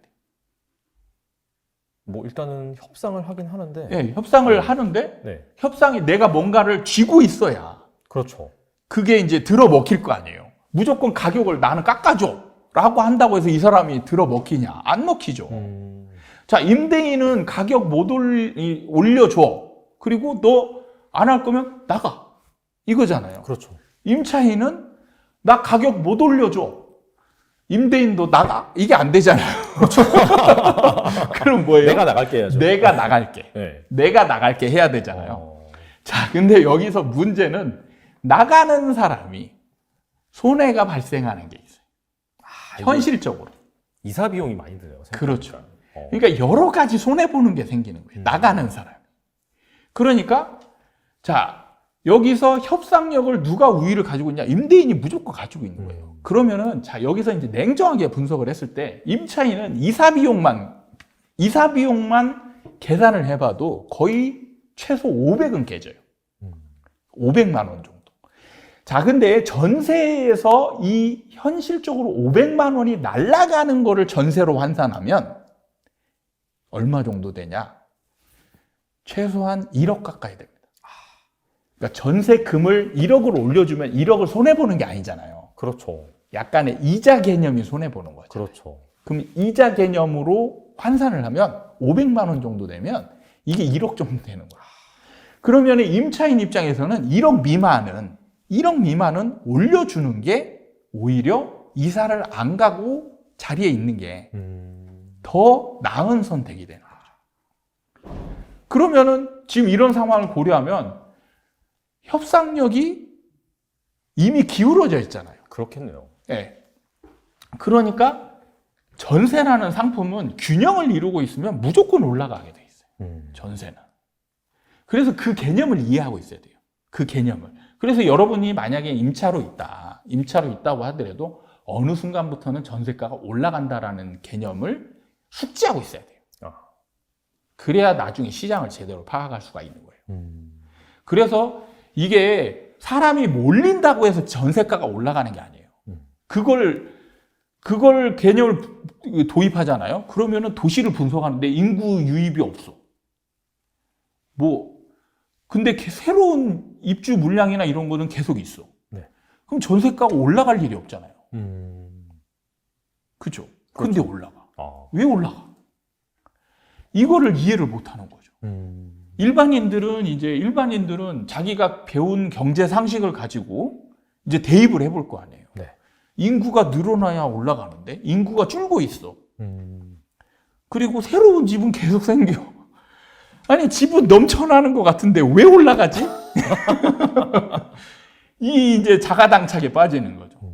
그러니까 이걸 뭐냐면 전세가가 왜 올라가는지를 전혀 모르는 거죠. 그러니까 이게 협상력의 차이에 있다라는 거를 모르는 거니까. 자, 이게 그래서 전세라는 건 일정 부분 새로운 공급이 계속 되어야만, 오히려 있는 인구보다 새로운 게 계속 공급이 되어야만 안정화시킬 수 있는 시장이에요. 그래서 이 참 딜레마예요, 딜레마. 임차인 입장에서 보면 지금 당장은 좋아요, 이 전세라는 제도가. 그렇죠. 근데 얘가 오랜 시간이 지나면 계속 올라가는 구조기 때문에 예, 이게 딜레마인 거예요. 그걸 알고 있어야 돼요. 예. 그래서 오랫동안 전세로 살면 안 돼요. 언젠가는 내 집 마련을 꼭 해야 네, 됩니다. 중요한 언젠가는 타이밍에. 사야 됩니다. 그래서 제가 파란 네. 책에서는 네. 무주택자는 집을 무조건 사라 이랬어요. 그때 당시. 지금은 사지 마라. 예, 너는 뭐 변절자 같은 이상한 놈이야. 사이코 같은 놈이 이렇게 얘기하지만 시장 상황에 따라서 이제 제가 변하는 거죠. 그때 당시에는 상승장으로 예측이 됐기 때문에 네. 무주택자는 집을 그때 당시에는 무조건 그때 빨리 샀어야 되는 거예요. 지금은 사면 안 되고. 그리고 이제 하락장 때 버티다가 하락장이 어느 정도 바닥이다. 이제 그냥 좀 많이 떨어졌다. 그러면 이제 갈아타야 돼요. 매매. 앞서서 이 소형 아파트와 그다음에 네. 대형 아파트 네네. 이 관계에 대해서 살짝 언급을 하셨어요. 사실 최근 몇 년간의 그 트렌드를 보면은 소형 아파트 공급, 그렇죠. 1인 가구 확산과 맞물려서 이쪽이 상당히 많이 공급이 됐고 앞으로도 네. 유망하다. 네. 상대적으로 대형 아파트 같은 경우에는 좀 소외된 그런 측면이 있는데 이 두 시장을 앞으로 어떻게 보시나요? 저는 바뀔 거라고 보고 있어요. 반대로. 네. 앞으로는 대형 시장이 이제 주도하는 시장이 올 겁니다. 왜 그래요? 근데 사실 네. 점점 이제 결혼도 좀 안 하고 네. 출산율도 점점 낮아지잖아요. 네네. 그렇다면 사람들이 그렇게 대형 평수에 가서 살 뭐 이유라든지 합리적인 근거는 부족할 것 같은데. 그러니까 자꾸 지금 이게 네. 모든 논리가 뭐냐면 주거 개념으로 설명해요. 지금 우리나라는 주거 개념으로 지금 아니라니까요. 바이 개념이에요. 아, 바이 개념. 시세 차이. 시세 차이 개념으로 산 다음에 네. 그냥 더불어 그걸로 주거를 해결하는 거죠. 그럼 뭐냐? 자, 예를 들면 자, 20평 아파트가 있어요. 네. 50평 아파트가 있습니다. 네. 자, 지금 시점에 그냥 딱 지금만 보는 거예요. 이 두 개만 보는 겁니다. 20평은 떨어지고 있어요. 50평은 이제 올라갈 게 확실합니다. 어떤 걸 사겠습니까? 당연히 50평 사죠. 그거예요. 그겁니다. 근데 이거를 자꾸 거주 개념으로 자꾸 접목을 하는 거예요. 그게 아니라는 거예요. 올라갈 게 확실하다. 그러면 1인 가구여도 50평을 사고 그리고 내가 거기서 혼자 살면 되는 거예요. 그러면은 야, 이 넓은 집이 뭔가 낭비되는 느낌 아니냐? 느낌만 있는 거죠. 얼마나 좋아요. 하긴 뭐 돈도 벌고, 맞아요. 네, 돈도 벌고 나는 큰 집에서 살고 정말 편안한 걸 다 누리고. 아, 이보다 좋은 걸 내가 왜 애써서 손해 보는 집을 찾아 들어갑니까? 꾸역꾸역 좁은 집에. 그거예요. 근데 대형 평수 같은 경우에 관리비가 좀 많이 들지 않을까요? 그게 별로 차이 없습니다. 아, 차이 없어요? 예. 실제로 이제 구축은 좀 차이 많이 나거든요. 이게 이제 특히 난방비나, 네. 그러니까 이 단열 여부가 요즘 중요한 건데 옛날 집들은 단열이 잘 안 돼요. 그렇죠. 예. 그래가지고 이제 난방비나 이런 게 보통 평당, 이제 여러분들이 평당 개념으로 했을 때 평당 10,000원꼴 쳤어요. 옛날 집들은. 그래서 20평 때는 20만 원, 50평 때는 50만 원. 요즘 집들은 비슷해요. 큰 차이 안 납니다. 제가 50평에 최근에 이제 얼마 전까지 살았는데 50평 때 네. 관리비가 얼마나 왔냐? 네. 30만 원대 초반. 아, 진짜요? 네. 근데 여기서 누리는 거 사우나, 헬스, 네. 골프 다 네. 공짜. 그럼 어떤 게 낫겠어요? 당연히 큰 평수가 궁궐처럼 살 수 있으니까. 네. 그러니까 항상 이건 핑계예요. 아. 관리비는 핑계. 청소 관리비가 가장 핑계로 많았죠. 하긴 사실 관리비 내는 것보다 집값이 더 오르면은 네, 훨씬 안 낫죠. 되죠, 사실. 네. 그럼 이제 여기서 이제 중요한 건 뭐냐? 그럼 왜 대형이 올라가느냐죠. 그러게요. 그게 중요하죠. 왜 대형이 올라가느냐를 이제 이해하면 되는 거예요. 자, 이게 이제 변화할 때, 이제 하락으로 변할 때 이게 변해요. 이제 서서히 변하거든요. 네네. 이게 제가 분양 시장하고 매매 시장 두 개가 있다고 그랬잖아요. 네. 자, 이 분양 시장에서 먼저 이제 변화 상황을 보면, 자, 미분양이 시장에 미치는 영향이 엄청 크다라고 했어요. 네. 그럼 자, 앞으로 미분양이 생기는 평형대는 어떤 평형대가 미분양이 많이 생길까요? 앞으로. 네. 그냥 이제 그냥 제가 말한 거는 고려하지 마시고 그냥 지금 있는 추세대로 설명한다라면. 공급이 많은? 그렇죠. 그런 쪽이 상대적으로 당연히 미분양도 많이 생기지 않을까요? 네, 그게 맞습니다. 그게 뭐냐면, 네. 자, 여러분들은 여기서 이제 대답을 좀 잘못 하시는 분들은 대형이 미분양이 생길 거라고 말씀하시는 분들이 꽤 많아요. 그것도 전제가 있어요. 사실은 이 전제가 맞으면 여러분들의 답이 맞아요. 그 전제가 뭐냐? 똑같은 수로 공급을 했을 때. 그러니까 예를 들면 1000세대 아파트가 있어요. 1000세대 아파트를 다 분양을 하는데 500세대가 20평이고 500세대가 40평대예요. 그러면 미분양이 날 확률은 40평대가 훨씬 높습니다. 왜? 지금은 아직까지 소형이 인기가 좋으니까. 네. 근데 지금 분양하는 데를 한번 가보세요. 40평대가 얼마만큼 있는지. 10%가 안 됩니다. 그러니까 아예 없어요. 아예 없는 데도 있어요. 40평대가 아예 빠진 데도 있습니다. 네. 그럼 인기가 없어도 미분양이 날 수가 없는 거예요. 공급이 없으니까. 예. 인기가 없어도 미분양이 안 나는 거예요. 그게 현실인 겁니다. 근데 자, 미분양이 난다면 말씀하신 것처럼 공급이 많은 거에 생길 수밖에 없는 거예요.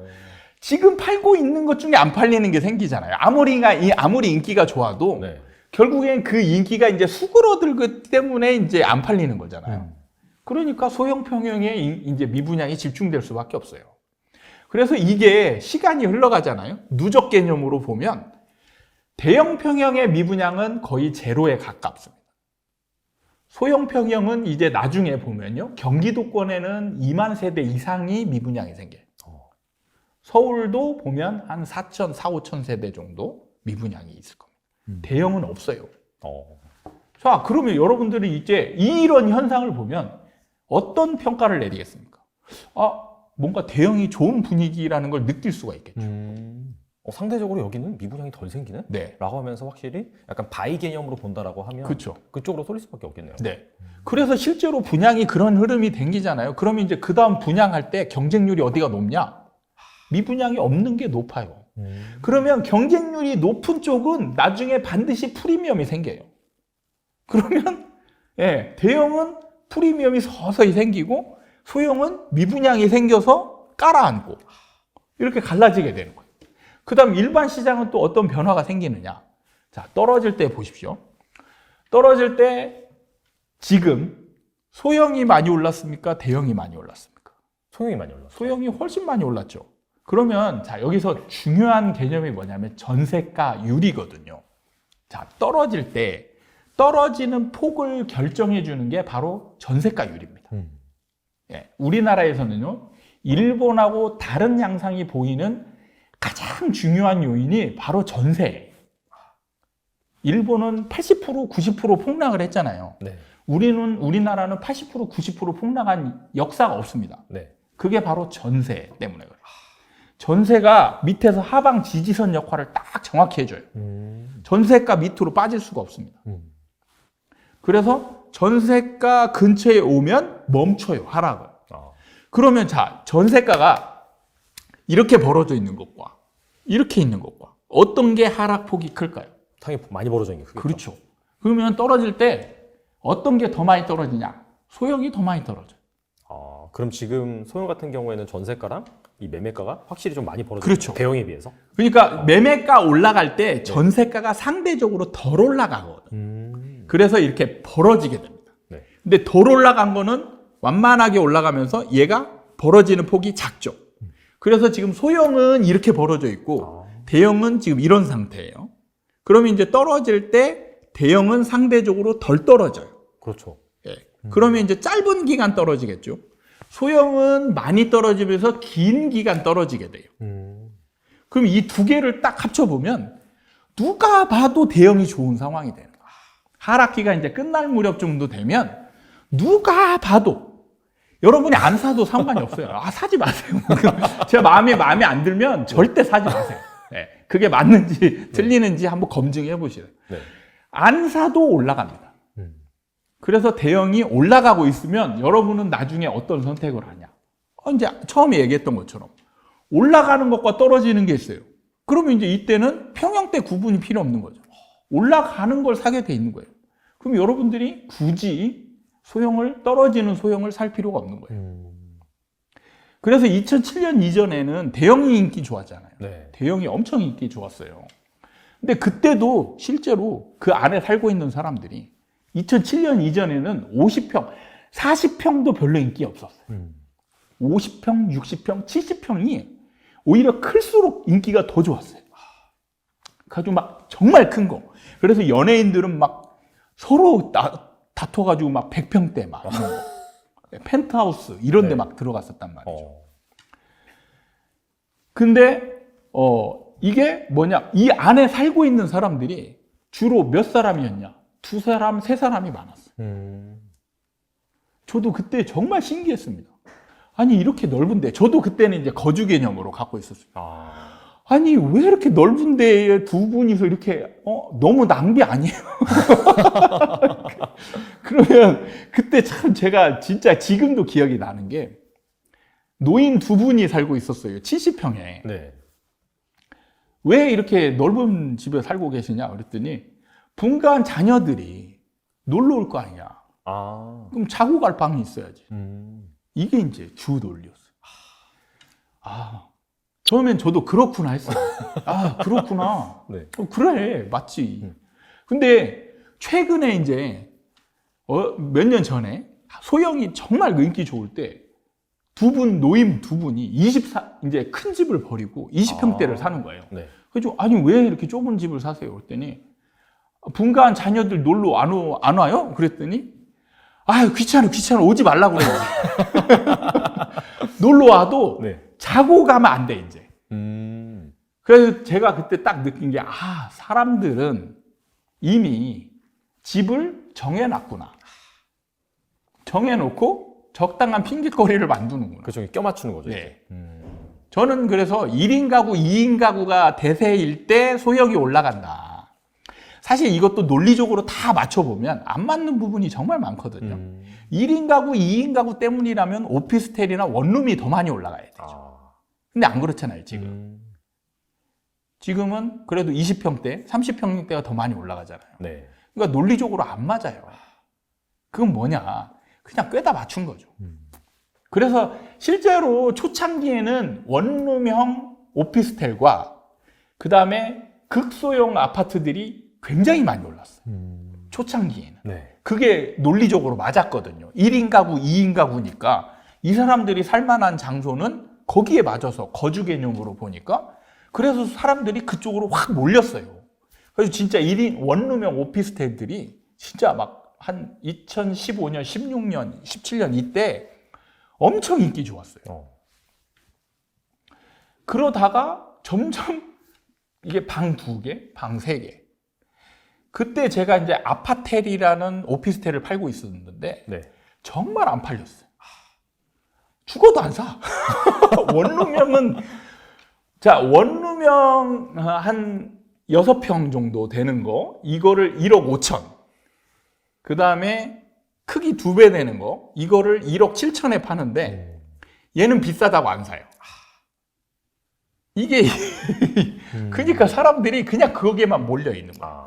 그러다가 이제 점점 아파텔이라는 게 이제 조금씩 올라가니까 그다음부터 이제 다시 아파텔이라는 걸 찾기 시작하죠. 그러니까 이게 시대 흐름에 따라서 변화하는 거를 여러분들은 이제 지금은 강남이나 이런 데들이 대형이 올라가고 있거든요. 네. 예. 근데 아직도 여러분들은 소형에만 머릿속에 각인되어 있어요. 그러니까 시대의 흐름에 따라서 조금씩 변화하는 게 있는데 여러분들은 끝까지 옛날 생각을 고수하고 있는 거죠. 왜? 검증을 안 하거든요. 그래서 보면 나중에 어느 순간에 확 변해 있는 거죠. 여러분이 느끼기에 확 변해 있는 거예요. 그러니까 시장은 서서히 변하지 갑자기 변하지 않거든요. 서서히 이렇게 차근차근 이렇게 보면은 변화하고 있구나. 자세히 보면 뭔가 이상하네 이렇게 느껴야 돼요. 근데 그거를 자세히 안 보니까 모르는 거예요. 지금도 이미 서서히 변하고 있어요. 대형으로. 네. 알겠습니다. 소장님 말씀을 들어보니까 네. 이 부동산의 사이클을 네. 확실히 좀 잘 알고 있어야지 네. 집을 산다든지 판다든지 뭐 내가 전세를 선택한다든지 뭐 이런 것들을 잘 알 수 있을 것 같긴 하거든요. 네. 그래서 이 부동산의 사이클에 대해서 좀 네. 간단하게 말씀해 주시면 좋을 것 같습니다. 보통 우리가 이제 사이클, 이론, 그냥 옛날 이론에 가면 사실 4단계로 많이 되어 있어요. 네. 확장, 수축, 하락, 네. 그 다음에 뭐 이제 상승, 이런 식으로 이제 나눠져 있는데, 제가 우리나라 부동산을 쭉 연구를 해보니까 4단계보다는 5단계 정도가 한 단계가 더 많다. 한 단계가 많은 게, 상승장 중반에 조정기가 있어요. 조정기가 사실 저는 이건 필수 요건이라고 생각을 하는데, 왜 그러냐면 정부의 역할 때문에 그래요. 우리나라 같은 경우는 이제 정부의 역할이 부동산에 좀 굉장히 다른 나라보다는 심하게 정책을 넣는 게 이제 일반화돼 있어요. 그렇죠. 그래가지고 가만히 있지 못해요. 그러니까 우리나라의 약간 제가 볼 때는 이제 빨리빨리 개념이 문화성이 들어가 있기 때문에 그런 게 아닌가 싶어요. 그러니까 정부에 요구하는 게 많잖아요. 그럼 이제 집값이 막 올라가. 그럼 막 정부를 욕하잖아요. 그렇죠. 엄청 욕하죠. 정부를 막 욕하는 사람이 이게 한두 사람이면 그냥 무시하고 넘어갈 텐데 전부 다 욕해. 그러면 무시할 수 없잖아요, 정부가. 네. 그러니까 어쩔 수 없이 쓰는 거예요. 그러니까 이게 이제 조정이 오는 거예요, 중간에. 그래서 이거는 이제, 그럼 제가 조정부터 한번 설명을 해볼게요. 상승장이 오면 정부가 이제 위기감을 느껴서 몰았다가 갑자기 그냥 빵 하고 정책을, 굉장히 강한 정책을 빡 내놔요. 그러면은 시장이 충격을 먹어요. 그러니까 심리적으로 확 위축이 되는 거예요. 네. 그러니까 매수자들이 그 전까지는 막 그냥 거의 투기 심리에 가깝게 막 미친 듯이 막 사다가 정부 규제가 확 나오면 깜짝 놀라가지고 사람들이 안 사는 거예요. 그럼 그때 막 그 집을 가지고 있던 사람 중에 깜짝 놀란 사람이 빨리 팔아버려요. 그러면서 급매물이 나와서 툭 떨어지는 게 생기는 거죠. 네. 이런 게 이제 좀 시간이 짧지 않은 시간, 거의 1년 가까이 유지가 되거든요. 근데 이게 많은 전문가들이 이때 착각을 해요. 하락시장이다 이제. 하락시장이다. 그러면서 이제 거기에 갔던 사람들이 동조하는 거죠. 그래서 이제 거의 한 1년, 짧지 않은 시간 동안 그 하락 시기가 생기거든요. 네. 이게 바로 조정장이에요. 근데 이 조정장의 특징은 사실은 이게, 그러니까 사람이 바라보는 시각을 잘 이해하면 이게 조정장인지 하락장인지 이해할 수가 있는데, 하락장은요 이렇게 서서히 가는 거예요. 서서히 가면 그 시각대로 이렇게 움직이게 돼서 네. 이 하락을 인정하게 되는 거예요. 근데 조정장은 어떻게 되냐면 갑자기 뚝 떨어져요. 단기적으로 확. 떨어지고 나서 서서히 이렇게 올라가는 거예요. 뚝 떨어졌다가 서서히 올라가는 그래프가 그려지면 이게 뭐냐? 이 그래프가 나오면 그 다음에 폭등장이 생겨요.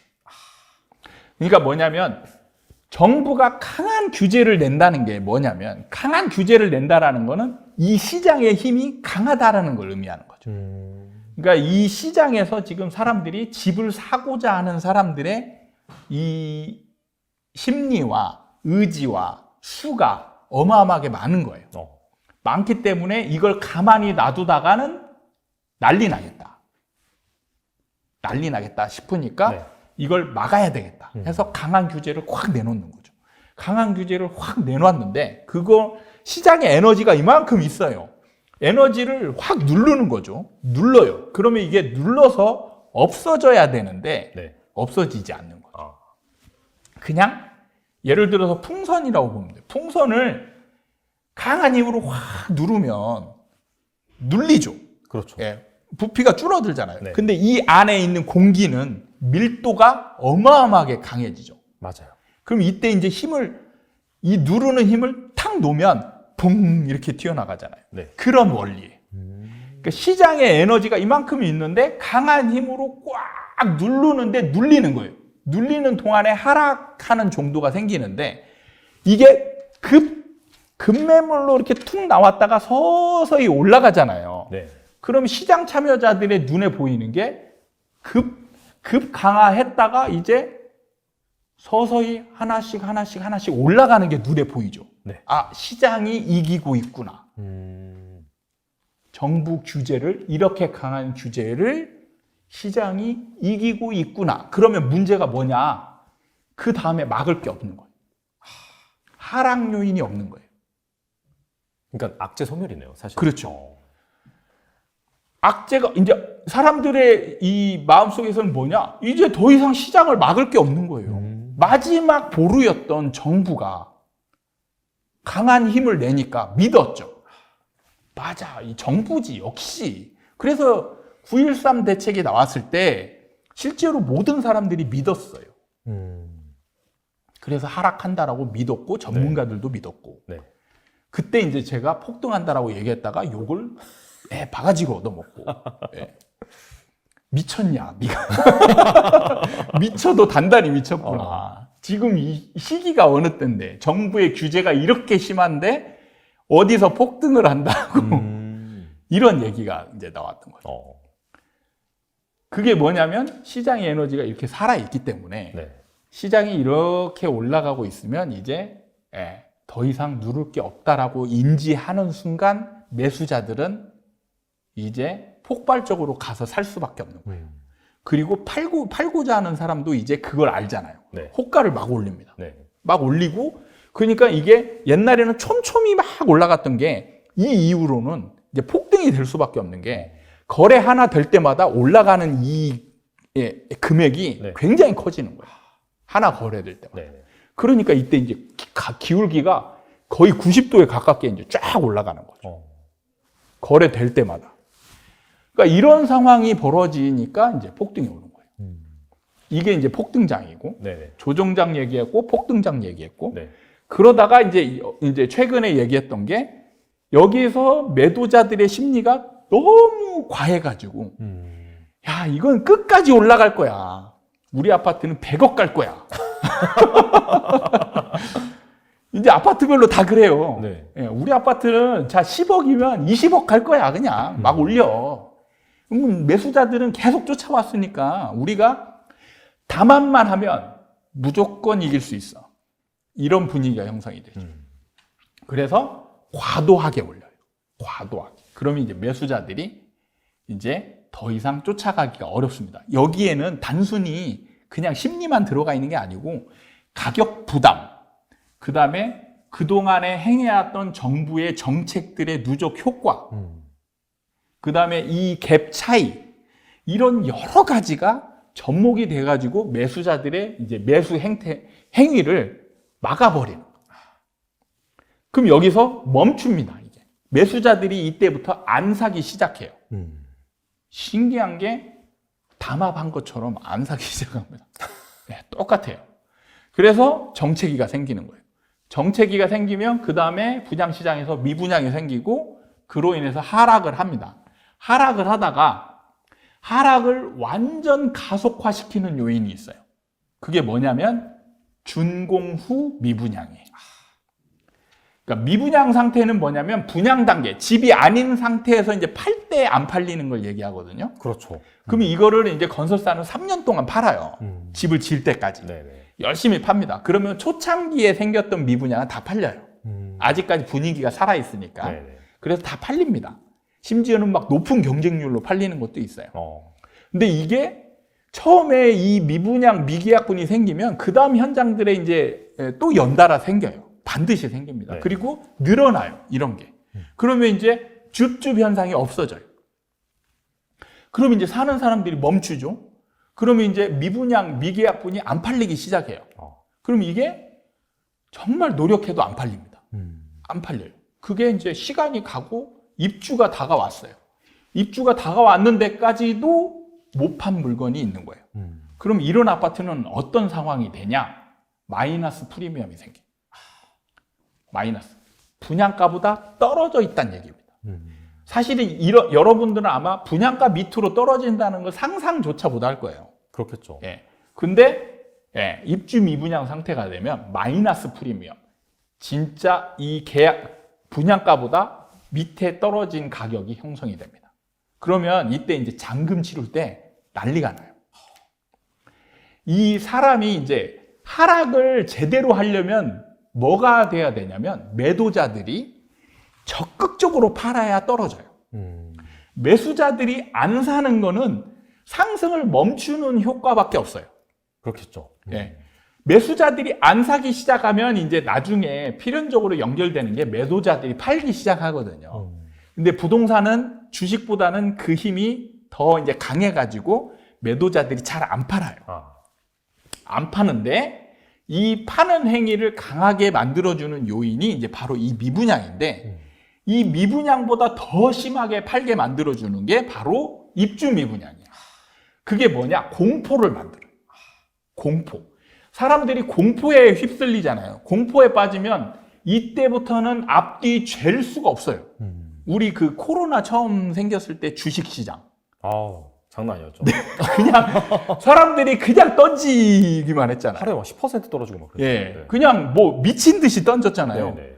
그럼 그냥 어떻게 보면 이해가 안 되는 거죠. 밖에 있는 사람들은 쟤들 미쳤나? 근데 공포에 빠지면 그렇게 됩니다. 공포에 빠지면 매도자들이 진짜 앞뒤 재지 않고 막 던지게 되는데 이 입주 미분양 상태가 되면 다 같이 공포에 빠지게 돼요. 왜 그러냐? 이게 시간이 여유가 있으면 공포에 빠지지 않아요.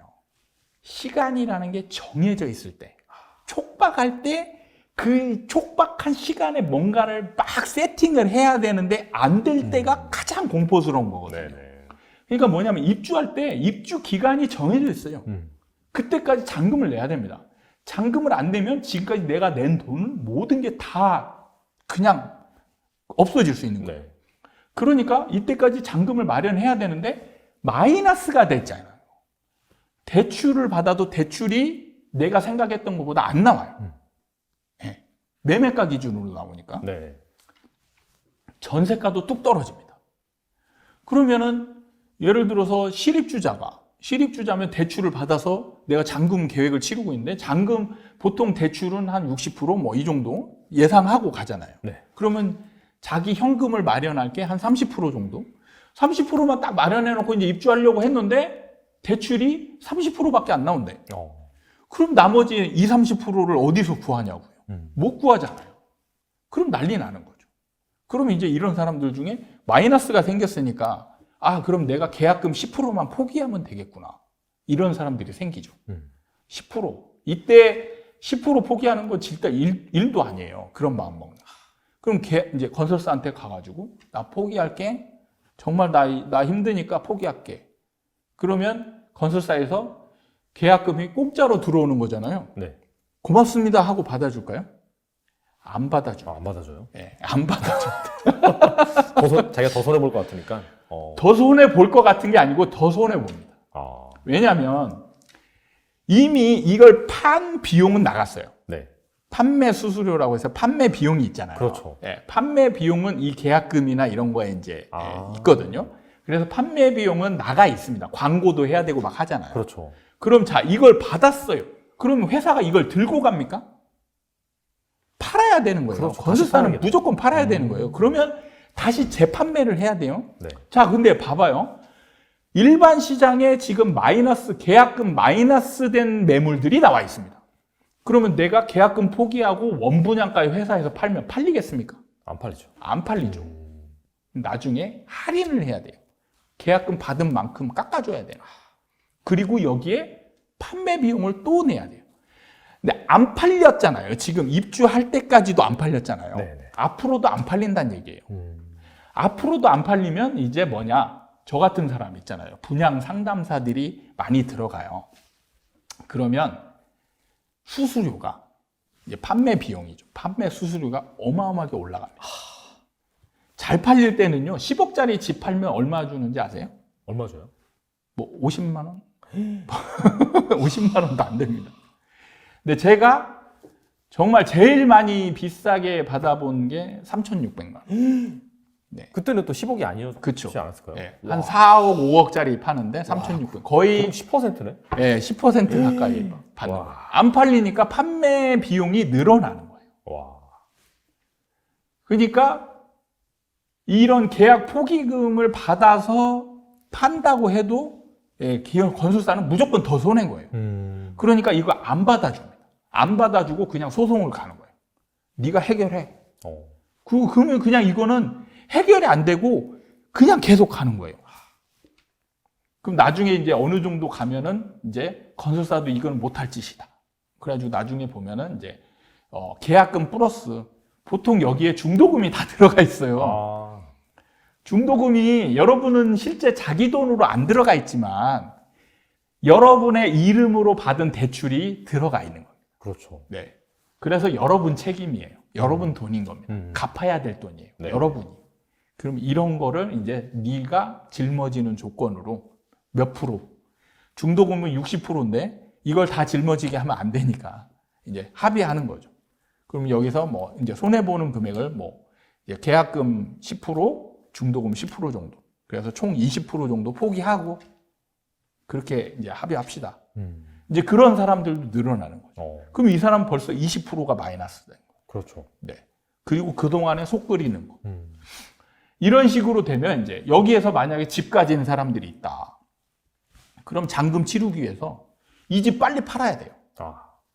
공포스러운 상황에서는 이 집을 적정 금액을 받고자 노력할 수가 없어요. 그냥 빨리 팔아야 되는 겁니다. 급매물로 막 던져야 되는 거예요. 네. 그러니까 이게 이제 악순환이 되는 거예요. 그러니까 입주미 분양이 이제 중요한 역할을 하는 게 그거예요. 입주미 분양이 생기면, 준공후 미분양이 생기면, 네. 그냥 그 지역, 이 아파트 하나가 그 지역 동네, 행정구역 동단위 구역을 거의 초토화시켜버려요. 그냥 다 분위기가 완전히 바닥이에요. 아무도 안 사고 계속 떨어지기만 하는 거죠. 이런 상황을 만드는 게 여기만 있는 게 아니잖아요. 이게. 네. 여기저기 미분양들이 막 널려 있으니까. 그래서 그때 2009년, 10년도에 경기도 막 서울 이런 데에 난리가 났죠. 그래서 그래프 보면 하락을 완만하게 하다가 2009년, 10년쯤 돼서 약간 급하게 떨어집니다. 네. 이때 이제 입주미 분양이 생기는 시점이죠. 3년. 네네. 딱 분양하면서 미분양이 생기고 3년 되는 시점. 이래서 이제 하락을 가파르게 만드는 거예요. 그래서 하락 시기에 이렇게 가파르게 하락하고 이 하락이 이제 쭉 지속되다 보면 이제 하락 바닥쯤 되면 이제 미분양됐던 것들이 서서히 조금씩 팔리기 시작해요. 네, 팔리기 시작합니다. 그래서 분양하는 사람들이 이때 돈을 많이 벌어요. 수수료는 높은데 가만히 있어도 팔려요. 그때를 잘 노렸어요. 네. 예, 그래서 이제 그 바람을 잘 타는 상담사들이 떼돈을 벌기도 하죠. 막. 그러니까 분양이 팔리고 미분양이 점점 소진되고 전세가 올라가고 이러면서 이제 올라가는 거예요. 그러니까 바닥 찍고 이제 상승. 그 다음에는 전세가와 매매가가 같이 상승하는 상승 시기. 예, 이렇게 이제 반복되는 겁니다. 알겠습니다. 지금까지 이렇게 부동산의 사이클 네. 상당히 구체적으로 잘 말씀해 주셔서 딱 와닿고 네. 정말 이 사이클을 참고를 해서 뭐 내 집 마련이라든지 아니면은 뭐 투자 이런 것도 잘 하시면 좋을 것 같습니다. 좋은 말씀 많이 해주셨는데 네. 끝으로 이 영상을 시청하시는 분들을 위해서 한 말씀 부탁드립니다.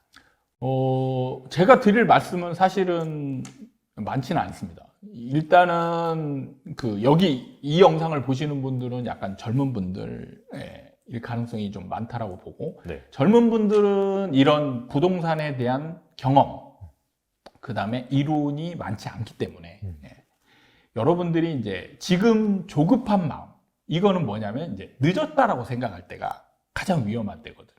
근데 제가 여기서 딱 정확하게 말씀드릴 수 있는 건 기회가 없는 게 아니에요. 항상 사이클이 있기 때문에 네. 다음 사이클을 기다리면 정말 여러분들한테 제가 표현을 뭐라고 하냐면 황금밭이 널려 있다라고 표현해요. 황금밭이 널려 있는 그런 시기가 와요. 기회가 없는 게 아닙니다.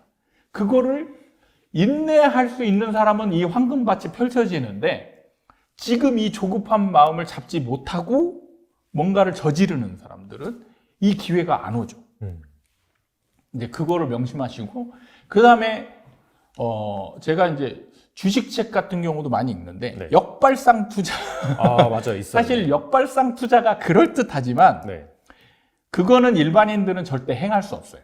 그쵸. 엄청난 고통이 수반이 되죠. 이게 반대로 행하라는 거거든요. 냉정하게 보면 나는 그 시기에 바닥인데, 자, 바닥인데 이 바닥을 인지하지 못하지만, 바닥인지 인지하지 못하지만 그냥 많이 떨어졌으니까 사람들이 안 살 때 그냥 사라 이거거든요. 네. 이거는 불가능해요. 지나고 나면 참 쉽게 얘기할 수 있지만 맞아요. 그때 당시에 그런 행동을 아무 내가 그 기준이 없는 상태에서 그런 행동을 한다. 더 떨어질 수도 있는데 그걸 어떻게 해요? 그러니까 이건 뭐냐면 지나고 나면 참 쉽게 알 수 있는 거를 그때 당시에는 못하는 거예요. 그건 뭐냐? 기준이 없기 때문에 그렇습니다. 그래서 기준을 알 수 있는 공부를 해야 된다. 그러니까 책을 읽어도 정확히 여러분들이 내가 이걸 할 수 있을까? 이런 검증을 하면서 읽어보셔야 돼요. 그래서 이제 그런 공부를 반드시 하락 기간 동안에 여러분들이 철저한 공부를 통해서 나중에 황금밭이 널렸을 때, 자, 황금밭이 널렸다는 얘기는 뭐냐면 아무도 그걸 쳐다보지 않기 때문에 황금밭이 널리는 거예요. 많은 사람들이 다 같이 이걸 쳐다보면 황금밭이 널려 있을 수가 없습니다. 왜? 다 가져가니까요. 보물섬에 가가지고 보물을 찾았는데 수천 명이 와서 다 뜯어가요. 그럼 내가 가져갈 게 없죠. 근데 보물섬에 갔는데 아무도 쳐다보지 않아. 나만 발견해. 그럼 이건 다 내 거잖아요. 그렇죠. 그걸 얘기하는 거예요. 그러니까 실제로 바닥권에 가면 진짜 사람들이 안 사요. 안 삽니다. 네. 그럴 때 여러분들은 기준을 만들어 놓고 그때 널려 있는 거를 남들이 가족들이 말립니다. 이때. 그게 좋은 신호. 그죠? 네. 그때 이게 사고자 하잖아요. 그러면 진짜 어떻게 알고 왔는지 너 미쳤냐? 지금 더 떨어지는데 왜 사냐? 여러분들 아마 이해가 안 될 거예요. 지금 이런 얘기 하는 게. 그때 가면 이런 널려 있습니다. 그럼 이거를 뚫고 사는 게 쉽지 않아요. 그러니까 말리는 사람이 있는데 그걸 뿌리치고 살 수 있는 기준이 마련되어 있어야 돼요. 그 기준이 없는 사람은 똑같이 행동합니다. 아, 맞아. 위험하지. 네. 옆에서 말리면 그래, 고마워. 이렇게 말려줘서 고마워. 이렇게 되는 거예요. 네. 기준이 없으니까. 기준이 있는 사람들은 알았어. 고맙지만 알았어. 그리고 나는 뒤돌아서서 그래, 너는 그렇게 살아. 나는 지금 살 테야. 네. 이렇게 행동할 수 있어야 된다. 그걸 하기 위해서는 공부가 확실하게 돼 있어야 돼요. 그러니까 사이클 공부가 돼 있어야 돼요. 네. 지역 공부가 돼 있으면 안 됩니다. 지역 공부는 사실 저는 우리나라 부동산에서는 크게 중요하지 않다라고 생각해요. 다들 지역 공부 네. 얘기하잖아요. 네. 그럼 예를 들어서 여러분이 5천만 원 가지고 있어요. 공부했더니 이제 날 깨달았어. 강남을 사야 돼. 5천만 원 가지고 강남을 가보세요. 네. 여러분들 반겨주나. 그러니까 뭐냐면 내가 가진 돈에서 살 수 있는, 올라갈 수 있는 물건을 이걸 구별해내는 능력이 필요한 거지. 강남 좋은지 누가 몰라요. 공부 안 해도 알아요. 그거는. 강남 좋은지 압니다. 경기도의 어떤 핵심 지역, 새 아파트, 여러분 이런 공부 안 해도 다 알고 있는 상식선인 거예요. 근데 그거를 공부를 통해서 이것만이 정답이다. 그러면요, 이제 그거 외의 것은 사기 싫어져요. 아까도 지방 얘기했을 때 다 이제 이게 보면은 야, 저 지방을 사란다. 다들 서울을 사라고 하는데 미친 거 아니야? 그거예요. 지방이 안 좋은 건 맞아요. 근데 서울 떨어지고 있는데 지방은 올라간다니까요. 올라가는 걸 사는 게 중요한 거지. 예. 많이 올라가는 거. 물론 같은 돈을 투자했을 때 이제 많이 올라가는 걸 구별하는 것도 중요하죠. 그게 이제 지역적인 차이가 있는 거예요. 예를 들어서 똑같은 5천만 원을 주고 샀는데 강남 거를 산 것과 경기도 외곽 거를 산 거는 다른 거죠. 그렇죠. 강남이 더 많이 올라가는 건 확실해요. 네. 근데 여기서 전제가 다른 게 5천만 원을 주고 같이 살 수 있다는 게 안 되는 거예요. 그러니까 이거를 빼고 좋은 것만 사라. 이거 안 되는 거죠. 그러니까 내가 가진 돈에서 살 수 있는, 올라갈 수 있는 거를 구별해내는 게 중요한 거죠.